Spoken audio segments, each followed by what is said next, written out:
Good afternoon, everyone, and welcome. Thank you for joining us today. I'm Janet Seymour. I'm the Director of Outreach for the Wisconsin Historical Society. I want to just share a few details today before we get started.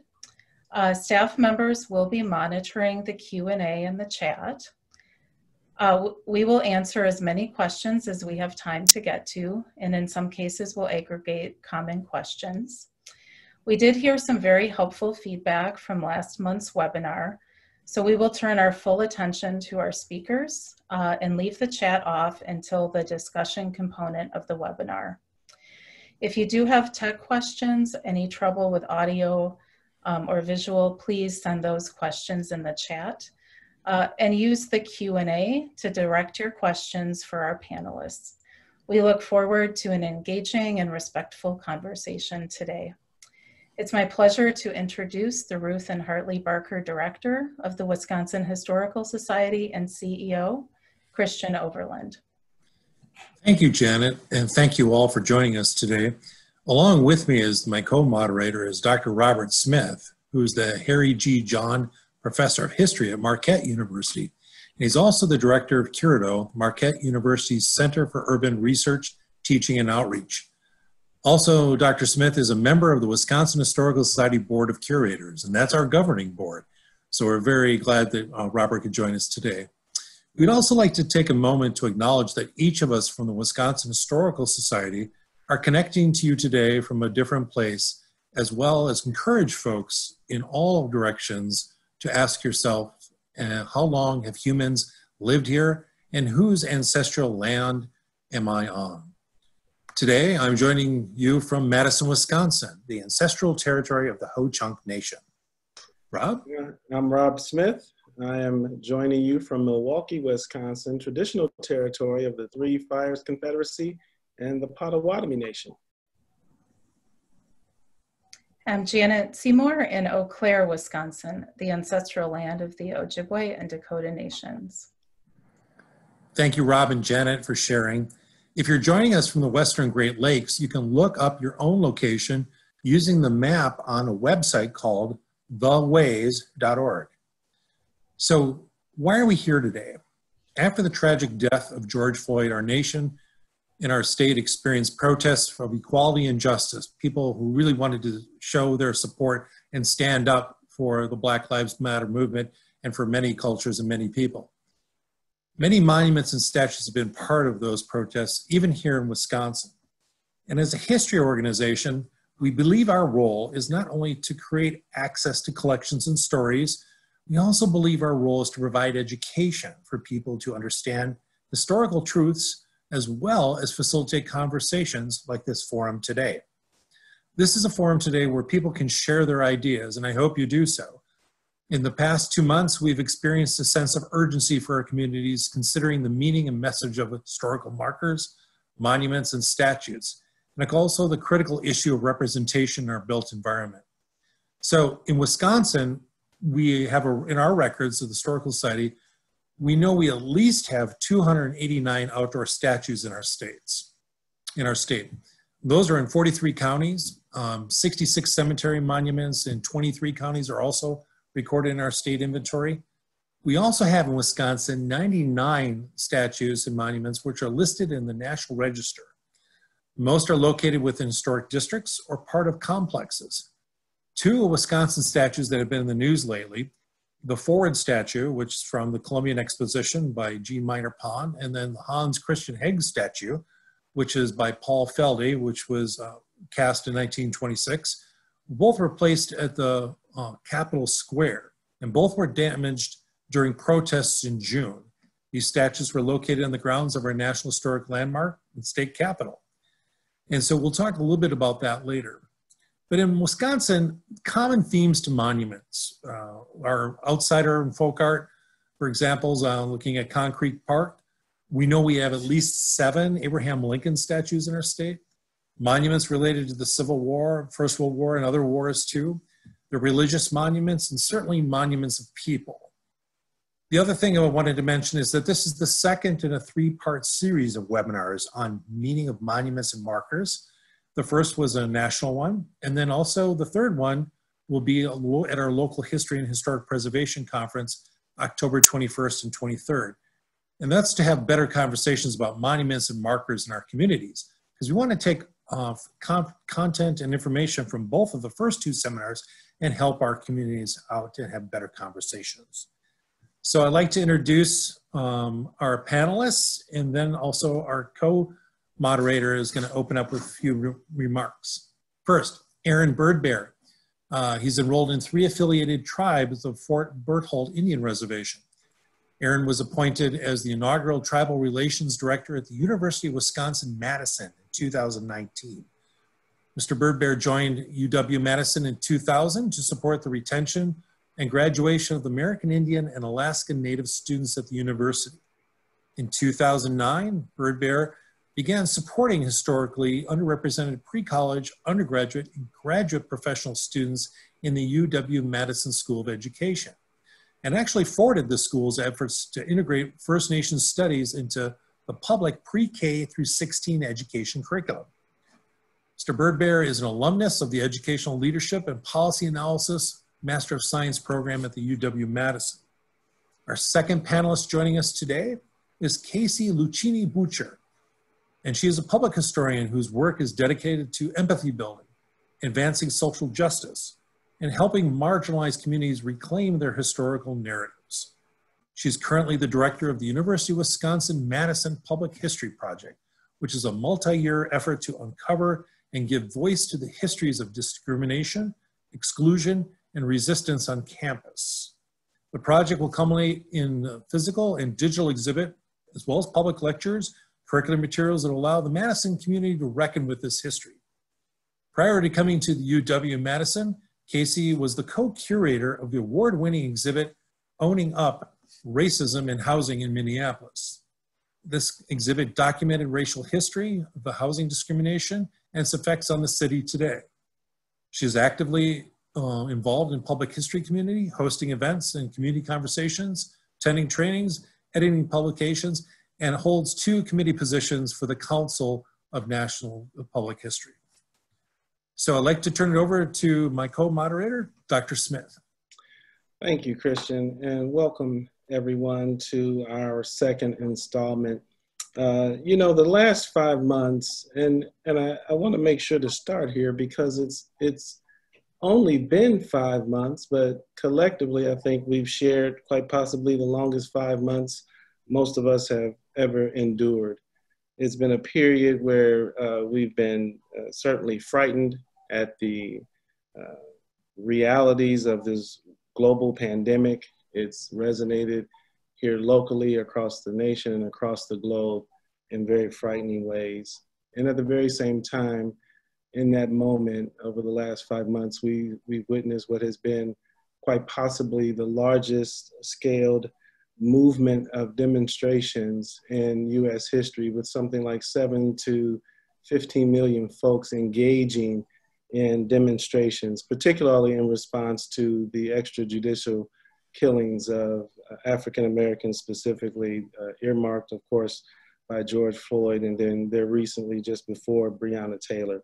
And so we've walked into some very frightening and yet remarkable times. And these are the moments where the question of history and historical societies are in some ways most important because of our capacity to shape context and to give some background as to how we got into these moments. And in the process, we saw a couple of very interesting developments, one of which was a very clear set of camps forming.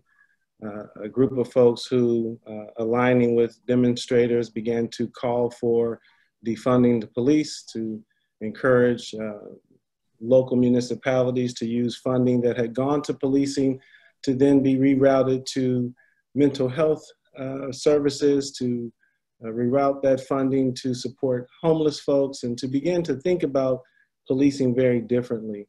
And on the other side, we seem to have folks who are pro-police and who are part of a community of folks that seem to be in opposition to some of those calls and demands. And a lot of that is exacerbated by what's happening in DC. Some of that is exacerbated at the local and state level as well. During our first conversation, one of the first comments that appeared in the chat was, oh, is this going to be a political conversation? And I think it's important for us to highlight that as an entity, an institution that's in the business of historical preservation, we don't make monuments political. We don't make these developments in any way politicized. They already come politicized. And so part of what we're doing is having a conversation about the important social, political, and historical developments associated with monuments, because as an outgrowth of those two camps coming at odds, obviously monuments became squarely a part of the conversation. And we saw that not only across the country regarding Confederate monuments, but we saw it here locally, as you mentioned, Christian. And so as we move into our conversation today, I think it's important for us to be reminded that as activists are engaging in these demonstrations, and as they begin to address the physical representation that monuments embody, they are in many respects calling us to answer one fundamental question, and I think we're going to get into some of that today. And that question really is property more important than humans? Are property rights and the physical representation of property more significant than human rights? And so as we see our activists engaging in these demonstrations, and as we see monuments being removed that don't seem to be a part of those camps, a part of that polarization, it's that core question that I think many of our activists are asking us to be mindful of, that indeed the structures themselves may not be reflective of the wider human questions at stake here. And so today we're going to get into a local conversation. Obviously a month ago, which seems like moons ago now, a month ago we talked about the Confederate monuments, and we shaped a national conversation. And here today we're going to get quite local in our conversation to bring this home here in Wisconsin. And so we're looking very much forward to our conversation today, because it does get us back into some very important historical questions and developments, but it also gets us thinking very seriously about these broader conversations and questions around the human condition. So I thank you all for joining us, and I look forward to our conversation. Thank you, Rob. And I'd like to add some of the questions that we've been getting before the seminar and after the national one have been about the statutes that were at Capitol Square in Madison. And again, we're referencing the forward statute that was about women's history representing Wisconsin at the Columbian Exposition, but also representing suffrage movement as it was dedicated. And then also the Colonel Haig statue, which he was an abolitionist. But as Dr. Smith pointed out, these are conversations that are beyond just the property, they're about humans. And one of the things that has come up, it's like people have asked, what's going on with those statues today? And so with that, I wanted to report out to people that both statutes, after they were taken down, they were taken to a maintenance facility in Madison, and the state, which owns the statues, the Department of Administration, put together a proposal to begin the restoration of the statues.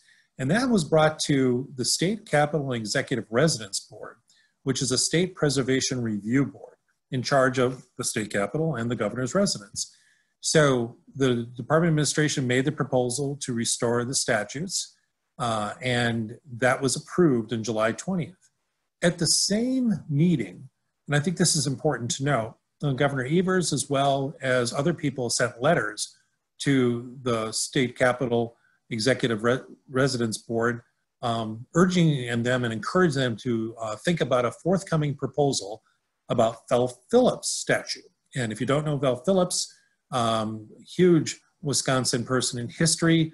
She had many firsts in Wisconsin, being on the Common Council of Milwaukee, judge, but also first Black American to be the Secretary of State in Wisconsin too, and a civil rights leader. We happen to actually have her collection at the Wisconsin Historical Society.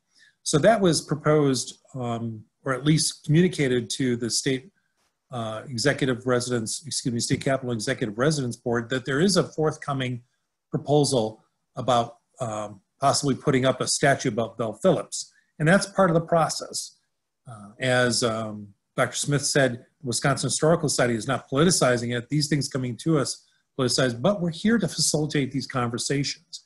And our role is also, in terms of the state, is to help for preservation and help for telling stories. So such as what's going on at the state capitol and potentially with a Bell Phillips story in the future. So we look forward to that conversation as well. To get everything else going for today, we now want to give it to our panelists. And I would say before I do that, I wanted to talk about part of the journey that we've been on with the Wisconsin Historical Society in these past 5 months. We have our own Historical Society marker program. We have hundreds of markers all over the state. They started in the 1950s. Some of these markers are problematic, and that we looked at it in our own interpretation back in the 1950s. Interpretation of history has changed. History's changed, right? We're living, 60 plus years later, 70 years plus later. And so looking at that, we have to go back and update those markers and really think about, where those markers are too. Because the other thing that we need to evaluate as well is the system that we have for putting those markers together comes from people fundraising in their own community. And I've said to some of the staff members, how many people can afford in their own neighborhood $8,000 to $10,000 for a marker? Can you, people who are listening? So think about that. We have to figure out how to democratize the marker program so more communities can take advantage of it and tell their stories too. So we have learned as the Wisconsin Historical Society along this journey. So now I'd like to turn it over to Aaron Birdbear first, and then Casey Lucchini Butcher to do some opening statements and provide us some context to the world that they work in monuments, markers, and the landscape in Wisconsin. Aaron? Hadi chada haipi. Aaron Birdbear Gahini Gaide. I just said, hello, it's nice to be here in the language of the Ho-Chunk people, the people of the sacred voice, just one of the most important languages of our continent, because I work here in the city of Madison, which is the kind of one of the cultural center and the ancestral and ceded lands of the Ho-Chunk Nation. So my first kind of just reminder is that, who is represented in these monuments and what society's values are reflected in these monuments. And that it's really important to kind of examine the concept of colonialism itself first. And that colonialism is suggested to be the policy or practice of acquiring full or partial control, political control over a nation, occupying it with settlers and exploiting it economically. And then secondly, settler colonialism, which has a slightly different definition than colonialism, is settler colonialism aims for the dissolution of indigenous societies by establishing a new colonial society on seized land with the elimination of native societies as an organizing principle. Settler colonialism annihilates to supplant. And just a reminder that invasion is the structure, not an event.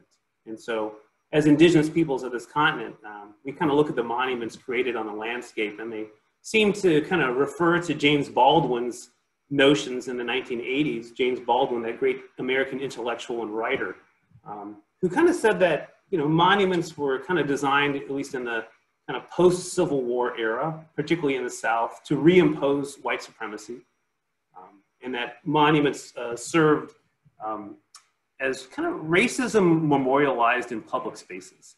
So just two really important concepts, like, is it reimposing a sense of white supremacy, and do these really function as racism memorialized in public spaces?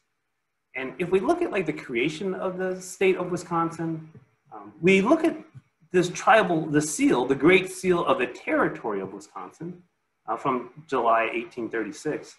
And this seal became the state seal of Wisconsin for 1 year. So this was the first Wisconsin seal for just 1 year, and then it was changed.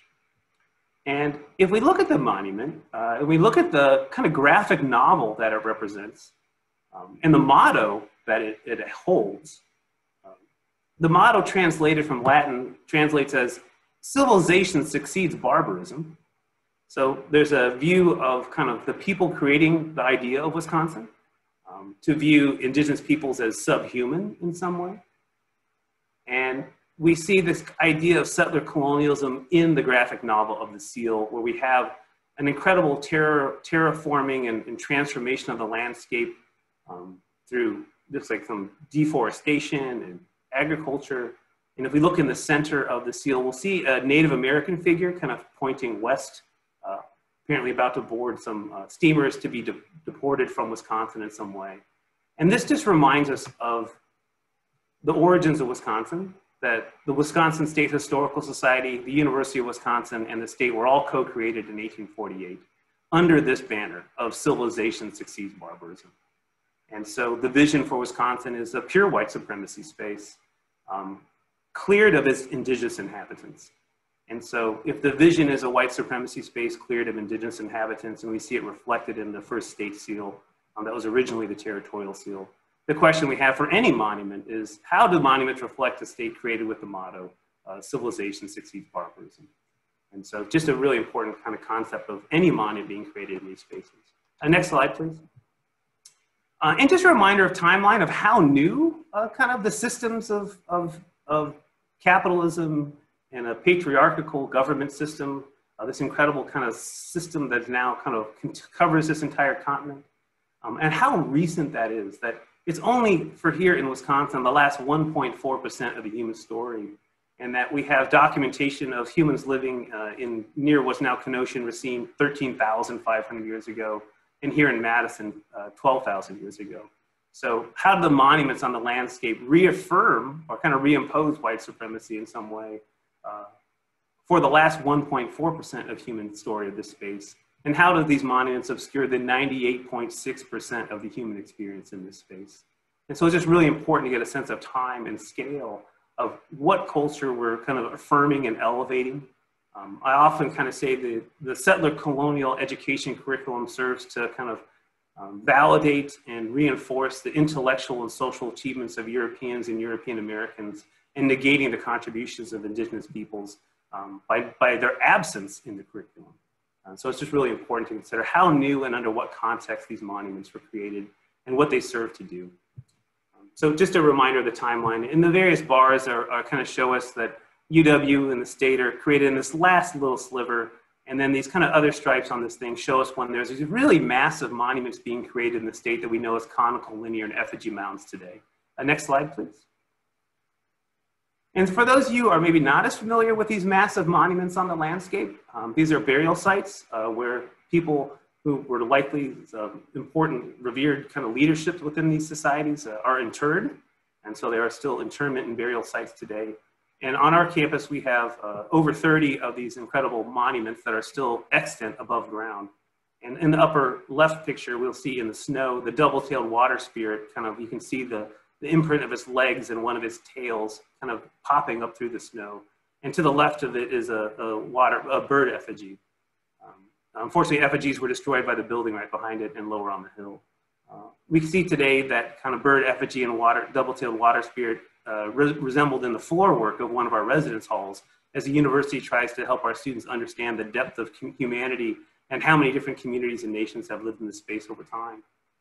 The lower left photo shows kind of leaves, and it's the wing of the bent-winged goose that's near Lake Mendota. And again, a very massive kind of form of the earth to commemorate someone important in that society. And the map on the right-hand side shows that the bent-winged goose is the signature effigy mound of the four lakes. We can see the former locations of all the bird effigies here. So humans were creating these massive monuments, sometimes over 1,000 feet long, mostly kind of in the several 100-foot range, to commemorate important people in their societies. And so Madison happens to be a really exceptional and special place. Next slide, please. And if we, one back, please. Oh, there we go. And if we look at southern Wisconsin, we can see just the incredible breadth of this society. It covers thousands of square miles. We see the gray shaded areas in the county map on the Wisconsin on the left. We can see where these particular sites are located. So just an incredible development over almost 2,000 years of these massive monuments commemorating people in their society. And then on the map on the right of the four-lake system here where Madison, Wisconsin is located today, every little dot represents a cluster of these mounds. There used to be over 1,000 of these monuments within our own city. Madison should be United Nations Educational, Scientific, and Cultural Organization World Heritage Site because of this incredible monumental landscape that's here, and yet it's only receiving academic attention here in the 21st century. That the Indian Mounds of Wisconsin by Robert Birmingham and Leslie Eisenberg was the first academic kind of summary of this incredible monumental landscape. So it's taken us a while to recognize just the incredible imprint that humans have left on this landscape over time. Next slide, please. And then Madison, you know, because of this 12,000-year occupation and these massive monuments that we still have on the earth that were created by people from 700 years ago to 3,000 years ago, Madison is thought to be the most archaeologically rich campus of any in the United States because of its incredible depth of humanity, from 8,000-year-old village sites and 3,000-year-old village sites. And so this is a recent map of all the amazing archaeological sites on the shoreline of the University of Wisconsin-Madison campus, something that we're attempting to teach our students today, to appreciate the different cultures and the different worldviews that people have held in this particular space. Next slide, please. And so just to get a sense of just how vast this thing, here's a drawing, a very impressionistic drawing of the isthmus from a long time ago that shows all these massive monuments kind of leading down to the lake shores. This is a sketch from one of the early kind of survey crews that came into this space. And the village of Dejope, which is near a park in town called Tenney Park, is kind of marked on the map. We can get a sense of where where we're at in town. The lower left-hand corner represents the Wisconsin State Capitol Hill. The upper left-hand corner represents kind of where the Edgewater Hotel or the top of Langley Street is in our town, the Mansion Hill district. So we have kind of Wisconsin Avenue on the left side, the isthmus running kind of northeast to the right, and we can see all the amazing monuments here. So just a spectacular environment that's here. And unfortunately, most of it was destroyed in the colonization and settlement of this space. Next slide, please. And so I just remind us that wherever we go, we're on somebody's ancestral land. In this beautiful map created by the Waves.org, Finn Ryan, an amazing producer who's made an incredible website called The Waves to help educators teach about the Native nations of Wisconsin, that you can see the ancestral and ceded lands of these Native nations. And so I always ask at the beginning of the talk today, we heard those same questions, I always ask people on whose ancestral land you are, who are the contemporary Native nations near you today. So just really important to know about our indigenous neighbors, that every square foot of this place has been home to someone for a long period of time. And it always begs the question, like, how do we represent these indigenous cultures in the monuments that we've created? I'm only familiar with a few indigenous representations and statues around the state. I know there's one in southern Wisconsin for Black Hawk. And unfortunately, that's not even a picture of Black Hawk. It's just somebody's grabbed a random image of somebody who looked like a Native American, created a statue and called it a Black Hawk statue. So unfortunately, we don't have really great, accurate, or authentic representations of Native Americans, often considering the context of when they were created. But I'll leave it to my other panels to dive more deeply, but I just want to remind us, colonialism and settler colonialism kind of guide what types of representations the society is putting onto the landscape, why they're putting it onto the landscape, and that the Native nations of Wisconsin had made a compact with nature and that they were trying to make it the best space for all living beings, be they plant and animal. And so the stewardship of the land and how they engage the land is so different than how we as a capitalist patriarchal society engage the land by making representations of ourselves or of our society in some way. So I thank you for your time and energy, and I look forward to questions down the road.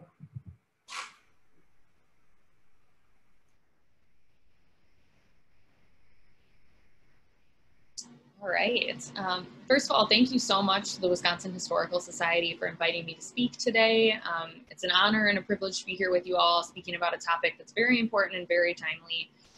So my name is Casey Lucchini Butcher, and I'm the director of the UW-Madison Public History Project. So the Public History Project is a multi-year project to uncover and give voice to the histories of racism, exclusion, and resistance at UW.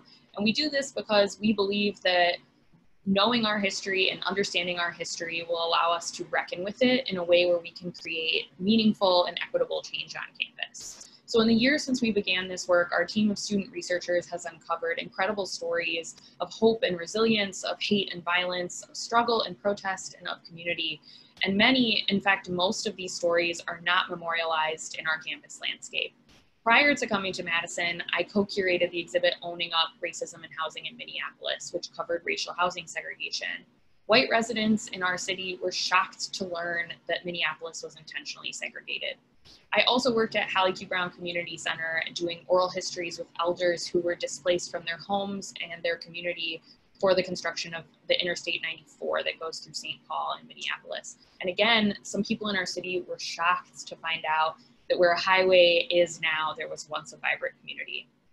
So what I found most interesting in all of this public history work is what we as a community have chosen to remember and what we've chosen to forget. And as a public historian, the conversation about monuments and statues and other forms of public memorialization has been a hot topic in our field for a long time. And we as practitioners find ourselves coming back to the same central question: how do we remember the past? It may seem as though these current debates about monuments are uniquely modern or that they've sprung up recently in response to societal upheaval, but that's not entirely accurate. People across the US, including Wisconsinites, have long had debates about the meaning, importance, and educational value of our monuments and statues. In the post-Civil War South, people almost immediately began vandalizing Confederate statues after they were installed. The same is true in Wisconsin. While there are many examples of contested monuments in our state, I'm going to focus on a recent controversy in a community I was a part of for the majority of my life, my hometown of La Crosse, Wisconsin. The recent debate about the removal of a statue of Chief Hiawatha has recently gained media attention. While on the surface it would appear the debate about the statue had begun recently, this debate has raged for years. In fact, we debated the issue in my high school civics course, something my teacher felt was important to help us begin to become engaged citizens and community members. In truth, the statue has been a point of contention since its conception in 1956. From the beginning, city leaders hoped the statue would become a tourist attraction for the city, and they based its likeness off of the poem, The Song of Hiawatha by Henry Wadsworth Longfellow. So as Aaron said, it wasn't an authentic representation of a Native person, but instead a fictionalized one. Its intention then was not to honor Native American communities, as many have claimed, but instead to create a mythologized connection between La Crosse and Chief Hiawatha, who has no connection to the area and no known record of ever setting foot in the city. And as Aaron discussed, this process of monument building, particularly with Chief Hiawatha, was an active process by which white settlers were able to reaffirm their white supremacy on the landscape and their dominance over the land. And it was a celebration of their history of violent settler colonialism. Furthermore, the statue has been repeatedly critiqued for its inaccuracies, which includes a racist character-like depiction of a Native man and its wardrobe, which doesn't accurately represent any tribe, but is instead a mishmash of many tribes. From the beginning in the 1960s, city officials pushed back. Lloyd White was quoted saying, "We should be factual and not resort to fictitious advertising gimmicks to induce tourists and mislead their children." The debate again resurfaced in 2000 when the statue needed maintenance, and Ho-Chunk leaders have repeatedly called for the statue to be removed. And again, in the past few months, debate was renewed. Many community members talked about the importance of the statue to their families, to their childhood memories, and to their sense of local pride. This is one of the tricky things about monuments. Often when people have a tense emotional connection to a monument, it has little to do with the monument itself and more to do with a sentimental attachment to place. Monuments have an incredible power in our community, both as signifiers of values and beliefs and as symbols of our place. In a petition signed by 1,700 La Crosse residents, community members urged the mayor to keep the statue, not because it teaches us about history or about Native communities, which it doesn't, but because they had a sentimental attachment to it, and they shared their memories of picnics, boating trips, and wedding photos at the feet of this inaccurate and harmful monument. Ho-Chunk leaders have continued to voice their strong objection to the statue. After a unanimous city council vote to remove the statue, Councilmember Larry Slesnikow said, quote, "This statue does not represent us. It represents the indigenous people of our region, and I think it's important that we listen to their concerns." The statue was removed a little over a week ago. So what does this one example tell us? First, I think it tells us that the debate about monuments and statues in communities across Wisconsin has been anything but unanimous. Statues and monuments often come to symbolize much more than just brick and stone. Instead, they come to represent the emotional, mythical, and aspirational values that we hold. Communities, whether they want to honor their history, recognize local heroes, or speak to local pride, build monuments in an effort of doing this difficult historical work. Where I believe the tension arises is that our history, our heroes, and our local pride is much more complicated, much more rich, and much more complex than what could ever be explained in a statue. This is a problem for historians and public historians alike. There is no way to accurately represent all of our histories and all of our memories in one simple statue. In short, we are asking our monuments to do too much. However, I believe that by studying the history of monuments and statues in Wisconsin, something can be learned. Not only does it show us that monuments have been a constant source of debate, but it also allows us to learn lessons about how they appeared on our landscape. For the example listed above, and for many other monuments across the state of Wisconsin, individuals, including city leaders and philanthropists, played the loudest, most outspoken role in creating these statues. Just as the United Daughters of the Confederacy were a small but powerful group responsible for the majority of Confederate statues in the South, in Wisconsin, a small group of politicians and businessmen comprised largely of white men created the majority of our statues and monuments. Many of these monuments were created without public input and without the robust community conversations we're having now. Everyone in our community didn't have a voice. And as these conversations around monuments continue, I think we have the unique opportunity to right a historical wrong by providing space for community participation and deciding the types of monuments we want to represent our community. I also believe a reframing of the way we think about history is in order for these conversations. History is not a specific place in the past. It's not something that happened to us 40, 80, or 100 years ago. History is unfolding around us all the time. The current debates about monuments show that monuments and statues are anything but static objects, and they continue to affect our communities deeply. If we think about history as happening to us, with us, and by us all the time, then the current conversation about monuments and statues only furthers to deepen our historical understanding of our communities. It's not about rewriting history or holding people in the past to today's standards. It's about continuing a conversation with our communities about our collective history and values. Adding to our complex historical tapestry is never a bad thing, but instead allows us to engage more deeply and more meaningfully with ourselves, our communities, and our state. What I think is important about removal debates is that they remind us that commemoration is always political. Even the most benign monuments are products of choices made about how to remember, what to remember, and how to pay for it. As we move forward in our discussion about monuments, I think it's important for us to study the creation of monuments and statues to reflect on the role they play in our community. In the last webinar hosted by the Historical Society, Kem Loom from the Monument Lab spoke. And since that discussion aired, Monument Lab released a monument field trip guide, which allows people to investigate and interrogate monuments in their own communities. I would encourage all of you to explore this resource. It's an important reflective tool that allows each of us to interrogate the monuments in our own cities. It asks questions of the history of monuments. How did this monument end up in my community? It also asks us to interrogate the emotional, mythical, and aspirational motives behind the statue. What was the purpose of erecting this statue or monument in my community? And finally, it asks us to place it in its current and historical context. Knowing the history, knowing the intent, does this statue still deserve a place of honor in our community? Who is represented and who is not? Does it speak to our values today? Through reflection and difficult conversation, like the ones we're having here, we're already doing the work of understanding our complex and complicated history in ways that are much more meaningful than empty monuments and statues. So I hope that we can continue this conversation, and I'm looking forward to talking with you all. Thank you.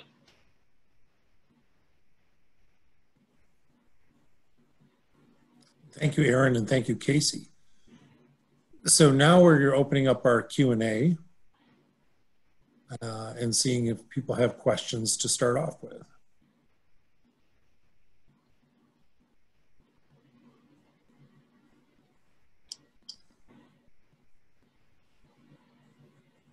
As folks are having an opportunity to enter their questions in the Q&A, we'll get started with one question. How can public history institutions facilitate conversations with stakeholder communities to ensure that groups are able to tell their own histories and stories? I can take that one to start. Okay. Yeah, I think that the important part and what I was trying to get across in my statement is that the community engagement is what was lacking when many of these statues went up. Most of them were made by small groups of people who controlled most of the narrative about what was going up and who was being represented and how they were being represented. So the important thing is community engagement at any level, whether that's having an open forum and a discussion like this where people can contribute their thoughts or work through issues, whether that's writing in and asking people to write responses. And once a decision about a monument is decided, I think that it's important to figure out with the community as the center of it, what's going to happen next, whether that's building new monuments or taking monuments down or adding more interpretive text. The important thing is making sure that everybody in our community has a voice. Good. You know, I think I was going to add to that as well for an historical organization such as the Society. Last year and previous year, we were going around the state having conversations about the meaning of history and working on ideas for our state museum. We visited with over 52 communities, and it was absolutely amazing to hear about people's identity through history of what they honor, but what they want other people to know about.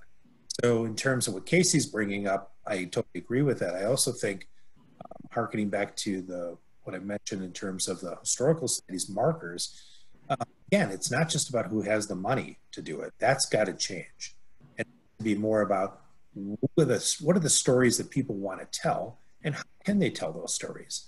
I think there's a new world in front of us where we can actually use something past the markers and monuments to actually connect people to the stories. More exhibits, more popular public exhibits in the streets, different ways of doing it. And I think those conversations, such as this one we're facilitating today, are going to be meaningful for the future of history as well. And Aaron here, I'd like to add, I always interrogate things around the date of 1975. Was it built before 1975 or after 1975? And for those who don't know, that's the passage of the Indian Self-Determination and Educational Systems Act, which formally decriminalized Native American language and culture in the United States. I was in elementary school when this law was passed. And up until that point, it was the active goal of the United States to destroy all Native American language and culture from planet Earth, to wipe our perspectives away, to never be remembered again. So just a reminder, if things are created before 1975, then the United States' expectation is for the complete eradication of Native American language and culture from planet Earth. And things after that might have more consideration. But it takes a long time for public opinion and public institutions to be responsive to this new law. That is only one generation in, right? So I am the first generation of official kind of recovery and renewal, because I've lived through this kind of pathway. I was born right when this kind of new expectation for the revitalization and renewal of Native American language and culture.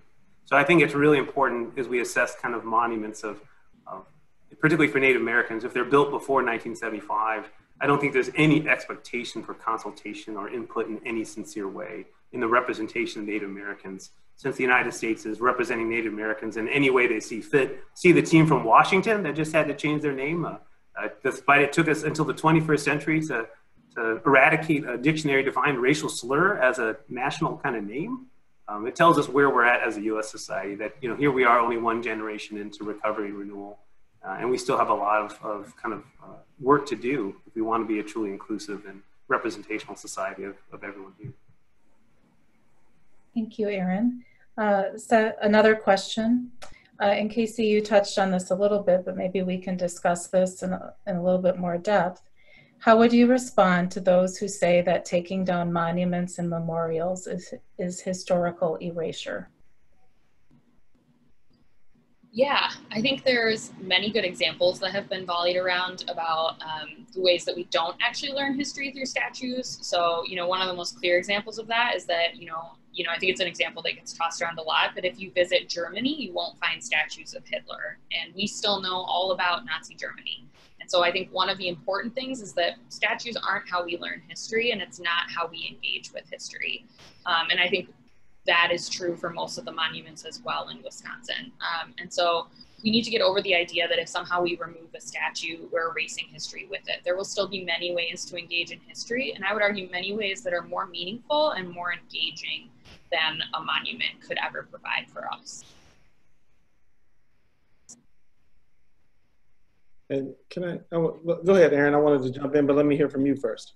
But I was just saying, as an Indigenous person, I don't have to go see a zombie film to be in a dystopia, right? Every day I walk out my front door, I walk into a dystopia. It is the apocalypse. I mean, our Indigenous ways of being have been altered. The environments in which our cultures and languages were developed has been altered.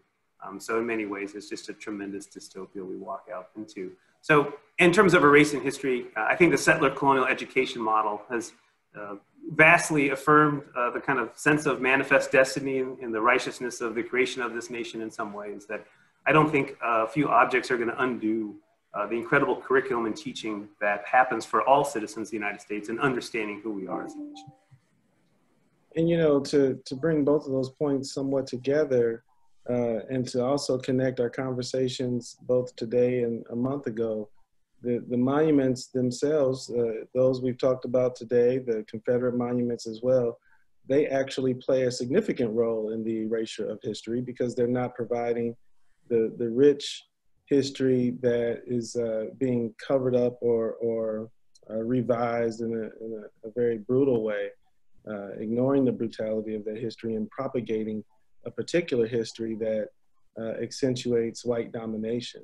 And so if we are to talk about whether removing monuments causes some historical erasure, we have to first talk about the erasure that occurs by the monuments being very designed to erect a particular and tell a particular narrative. Thank you. Another question for our panelists. Can you think of examples of monuments that are better, meaning more complete or better explanations of a historical event?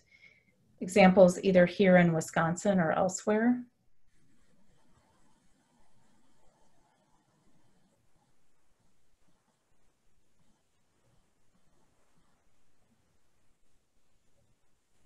The one monument I know that was created in terms of a human representation is a massive monument on the Missouri River in South Dakota. It was put up in the last few years, and it's a woman, and she's in her regalia, and probably around 3 to 4 stories high, a pretty massive monument on the bluff overlooking the Missouri River. And in many ways, it's speaking to the deep indigenous cultures of the Central Plains of the Lakota nations that are there.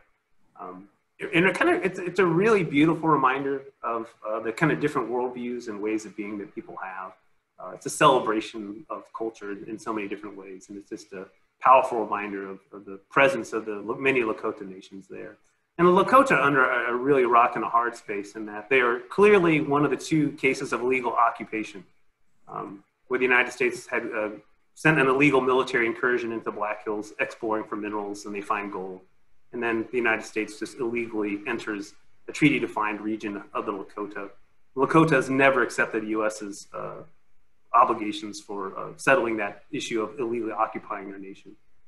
So it's a really amazing kind of space full of a contested history, a contested space, and then this incredible beauty of kind of representing aspects of culture that are central to the Central Plains peoples of the Lakota Nation. So I think that, and I can't remember the name of it right off the bat. I wish I knew the name off the bat. It's really new. It's only been there for a few years, maybe 2 or 3 at the most.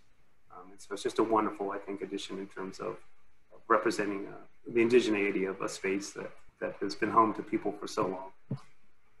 That was actually the only monument I was going to name as well, Aaron. I think you're exactly right. It does a great representation. I would also add, I think that there's creative things going on where people speak to and at and with monuments. So I actually think that the Robert E. Lee statue that's been graffitied over and that has had artwork showcased on it, and they've installed a basketball court at the foot of it. I think that is an interesting way to speak to a monument that the city refuses to remove in a way that critiques it, that shows it for what it is, which is just a kind of blank space that could be anything. And so I think there's a lot of communities who are doing creative work with statues that cities refuse to remove or won't go through the process of even discussing removing, which can be an interesting juxtaposition of talking about a monument without removing it. Yeah. As a follow-up to that idea that you just introduced, another question, some have suggested that adding explanatory text to existing monuments, in part to represent additional new viewpoints. What is your perspective on that idea of additional interpretation and language? I can go first on that one. So as somebody who writes a lot of interpretive text, who's done exhibits before, that is something that I'm not supportive of personally. And I think there's a couple reasons for that.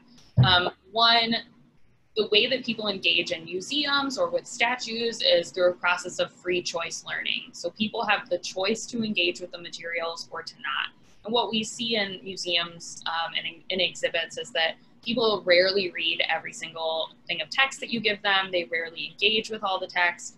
And so even if you add more interpretive text to a monument, you're not guaranteeing that somebody will read it and learn from it and see this other perspective. And I think this is particularly harmful to leave it up to chance when you have monuments that are clearly racist, clearly harmful, and that are doing this active kind of violence towards communities. I would rather not leave it up to chance and have the monument be gone and have other opportunities to have that text or to have that conversation versus leaving it up to that chance.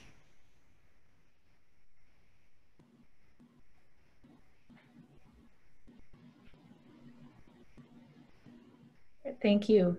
A question that kind of speaks to looking forward. Will statues and monuments become less permanent and change over time? Eventually, will there be fewer monuments because consensus is difficult to obtain? Jokingly teased. And what's a long period of time again? The United States, I always joke when I give these landscape tours. I give a First Nation cultural landscape tour to help people see the incredible beauty and specialness where the University of Wisconsin is located. Just a powerful and transformational place for all who live there. I just joke that, newness is something of the United States. And Native Americans, we like to tease, but to be teased is to be known. Teasing is hard, but it's also a sign of affection. And so I like to tease all of us sometimes. And that the United States kind of loses its mind when it goes from 2 digits to 3. When it makes 100 years, it goes hog wild. It's like 100 years, we did it. It's massive. And like we indigenous people's like, talk to me when you get to 5 digits. When you get to 5 digits, let me know. And I think it's the newness of our society that, the pulling of any roots of the settler colonial society causes a lot of unease, a lot of anxiety, because the roots are pretty shallow in comparison to the depth of indigeneity in this space. And so I think people often feel a little disconcerted when kind of monuments are changed or moved or Native American mascots are challenged, and people associate those with their childhood in some way. So I just kind of, the newness of our society in and of itself is a fascination to us indigenous people to see what the US society considers something as old and special and something we would consider old and special. As I said in my prepared remarks, I think that I don't know if we'll keep building them or not, but I hope that we don't personally, because I think that there are better ways that we can do this work, right? Even conversations like this allow us to think more critically, to have deeper conversations, to know our history better than any statue could possibly do. And that's always my concern, is that I think we ask too much of monuments and statues and markers. There's no way that we can tell how complicated and how complex and how rich our history is in something so small. And so I don't know if we'll keep building them or not. I hope maybe if we do, we get more creative about how we do that and what we represent and who we represent. I think there's a human element where we want to do things. We want to mark that we were here, especially in settler colonialism. We want to show ourselves on the landscape. And I don't think it's helpful always or illuminating about who we are. Thank you. A couple of questions that are more specific to the Capitol Square, to the Madison landscape.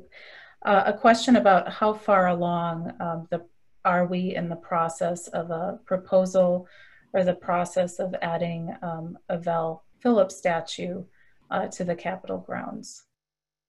So where we are today is we were just informed of the SCRB, State Capitol Executive Residence Board, the Preservation Board, had met, and they were informed, I'm a member of that board, by the way, we were informed that there is a proposal that will be coming at one of the next couple of meetings, if not the next meeting. So that's where we're at. And again, I think the other thing to emphasize too is that the state doesn't generate statutes, and that review board doesn't generate proposals. It's a preservation review board. So with that, we've been trying to get the word out on kind of how it operates and to what extent those proposals do come in. So that's where we're at, and we'll see it in the next couple of State Capitol Executive Reserve Board meetings, what happens. Thank you, Christian.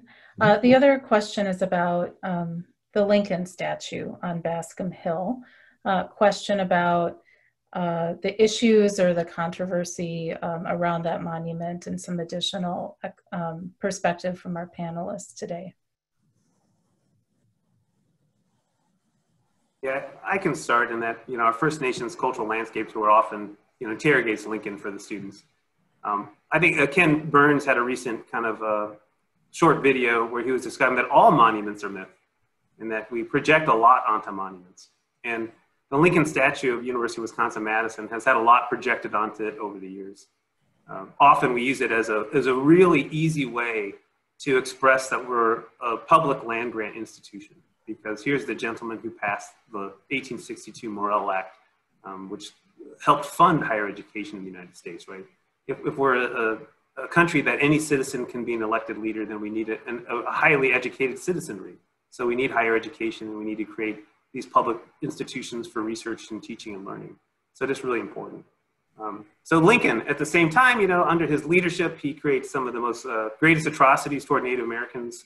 He continues the expansionary wars of the Indian West.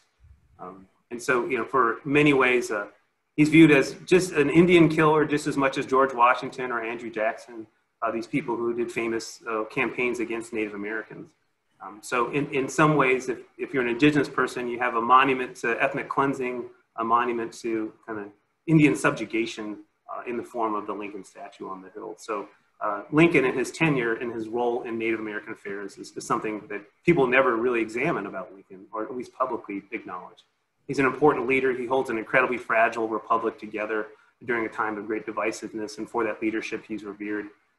But people don't often acknowledge the complexity of Lincoln when it comes to his incredible kind of campaigns, sustained campaigns against Native Americans in the West, and the resulting kind of barbarism, the incredible horrors that happen in an unregulated or military that's enacting military policy on behalf of the United States, or Indian policy through military action. So I think, for Indian people, just like Mount Rushmore is one of the greatest offenses to Native Americans ever, where you've taken this sacred space and you put all these faces of people who held extraordinary demeaning or derogatory views toward Native Americans, each and every one on Mount Rushmore. So Mount Rushmore is one of the greatest offenses.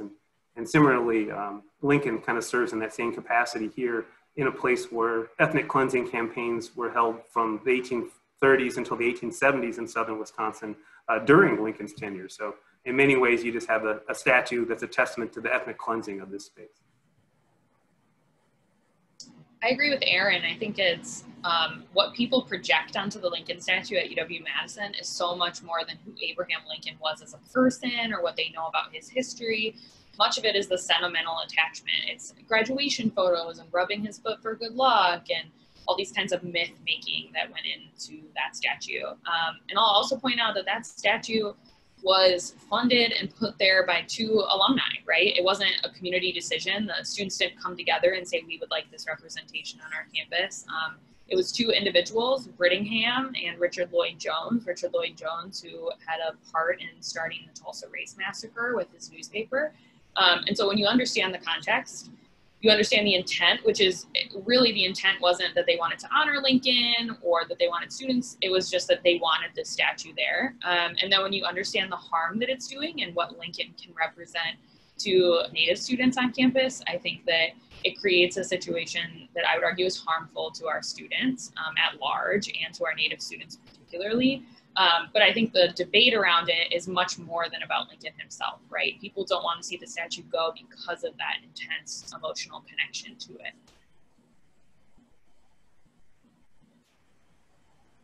Thank you. We're going to take one more question before we shift to some closing thoughts from our panelists today. This question also touches on issues with colonization. What are the next steps for decolonization of our commemorative landscape? And as well, how do we begin talking about markers that so frequently talk about areas being first settled or discovered by white colonists? I think, at least if I think of it as an educator who's been working in an educational institution for the last 20 years, that for me, decolonization, begins with language. It begins with indigenous language. that, you know, most of the indigenous languages here in Wisconsin and in the United States are highly endangered. And that if we really wanted to understand the worldviews of indigenous peoples, then we would do all of our efforts toward indigenous language revitalization. That the worldview and the values, the customs, the traditions, the ceremonies are all held within these languages.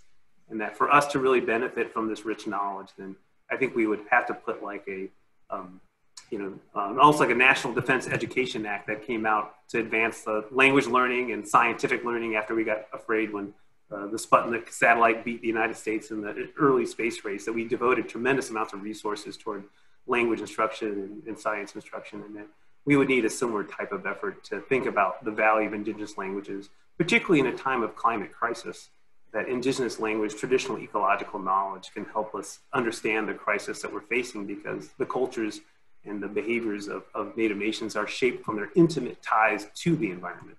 And so we can understand how the environment is changing because indigenous languages and cultures reflect an environment that no longer exists in many ways. And so I think indigenous language revitalization and cultural revitalization are the first steps toward decolonization. And we've had a few small, the Native American Language Act of 1990 came out when I was in college. But we, like many of the kind of federal efforts that support Native Americans, are incredibly underfunded.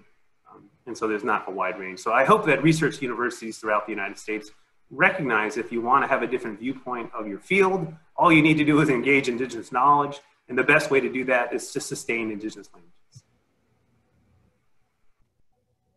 I would agree with Aaron again, that I think one of the first kind of steps of interrogating our landscape is understanding what our landscape looked like before we got here, right? And to get back to indigenous ways of knowledge, where we start thinking about how we memorialize people, how we think about our history, how we show that on the landscape in ways that are different than how we've been doing it. And part of that, I think, is a process of understanding and supporting indigenous ways of knowing. And another part of it is just starting the process of interrogating monuments. So, you know, I think in the beginning, somebody mentioned how many statues in Wisconsin that there are and markers.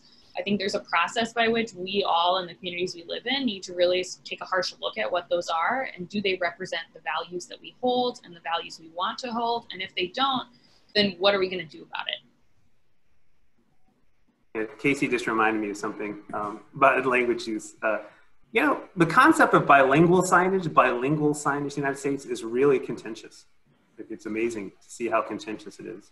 When I go to France, or I go to Canada, I went to the Forks, the 8,000-year-old trading site, which is now Winnipeg. All their signs are in 3 languages. They're in English, French, and Cree, the indigenous language of that space. So to see trilingual signage at all these public spaces was just astounding to me as an indigenous person. And so as an indigenous person, when people like, speak English, it's America. I'm like, English is also a European language, you know.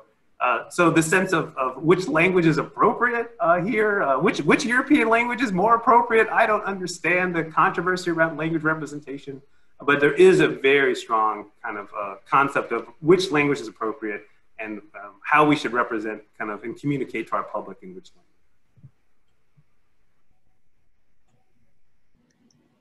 Thank you. I'm going to turn it back over to you, Christian, to wrap up and ask our panelists to share any closing thoughts or perspectives after our engaging conversation this afternoon.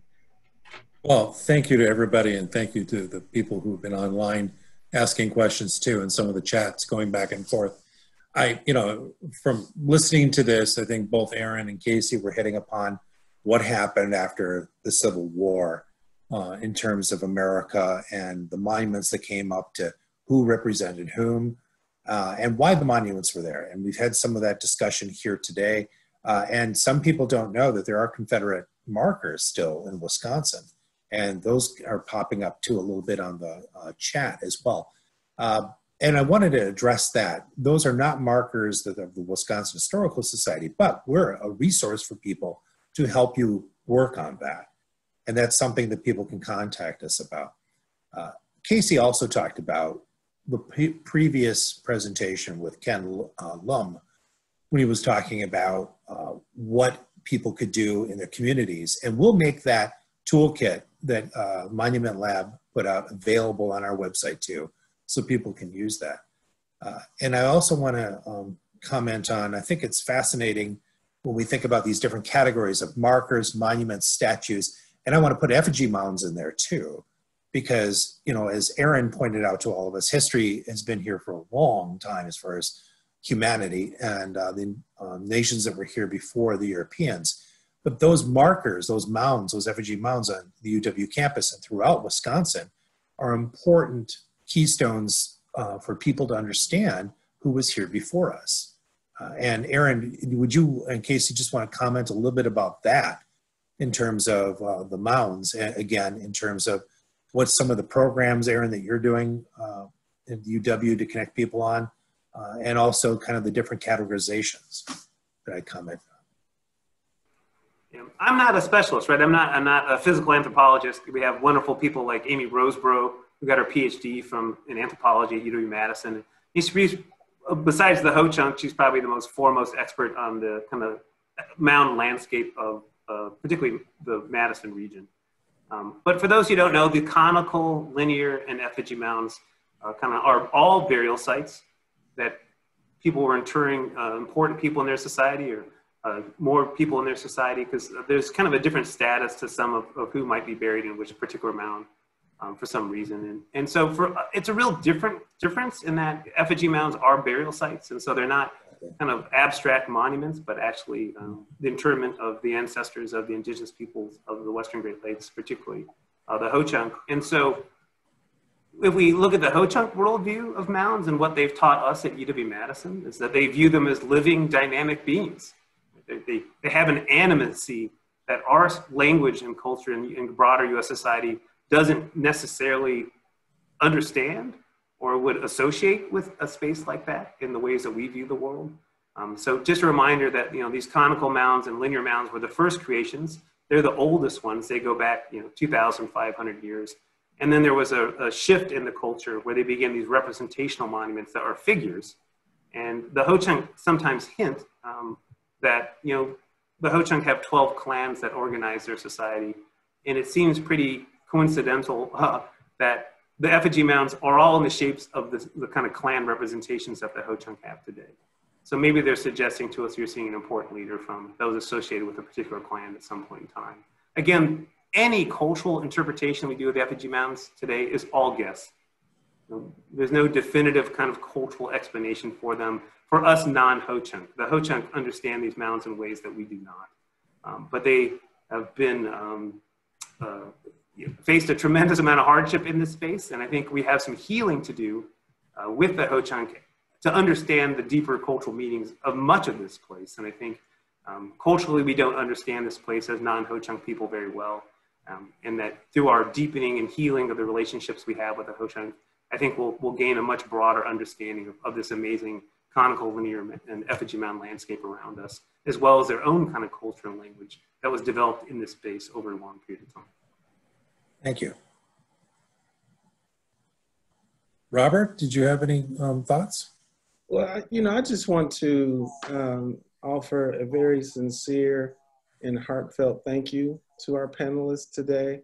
And I want to also shout out our panelists from our first conversation, because what I am struck by is the importance of us not running away from the realities of white supremacy. And I know that creates a whole range of feelings and responses in folks. And what I've heard today and what I heard a month ago has broadened my understanding of that term and why it's important for us to use that term. We're not only talking about very tactically employed violence, there's also a very tactically employed cultural violence that has occurred that's very much a partner in that process. And that umbrella of white supremacy is the best way to understand those connections, both the physical violence that has been directed at African Americans, Latinos, and most importantly, our indigenous populations. I want to thank Aaron for his dystopia comment, because that is very real, and you provided that in a way that I heard it, and I appreciate that. And I just hope that the folks who are listening in are hearing this expertise and giving us in the ways that they're giving us this understanding of what we mean by white supremacy when we use that term. So thank you all very, very much.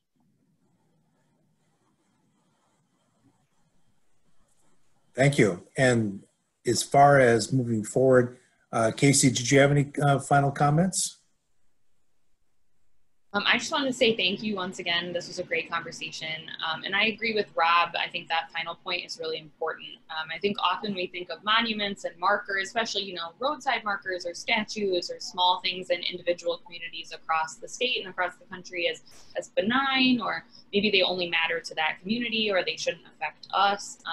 But I think Rob is making a really important point, which is that all of these do the cultural work of upholding white supremacy, and they hurt us all in ways that we aren't always aware of or that we can't always see very clearly.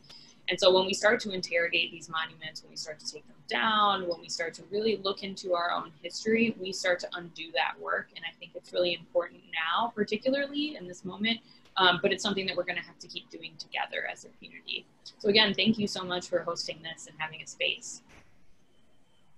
Thank you to all the panelists too. Aaron, I caught you on a question at the end. Did you want to have a final comment? Sure. I think, you know, we're all in this together. You know, Native Americans have always had their allies. I think about the mayor of Black River Falls back in the day during the Ho-Chunk removals, that he was a strong advocate for the Ho-Chunk and did his best to try to be a good ally. I think of all the wonderful allies that I've met over the years.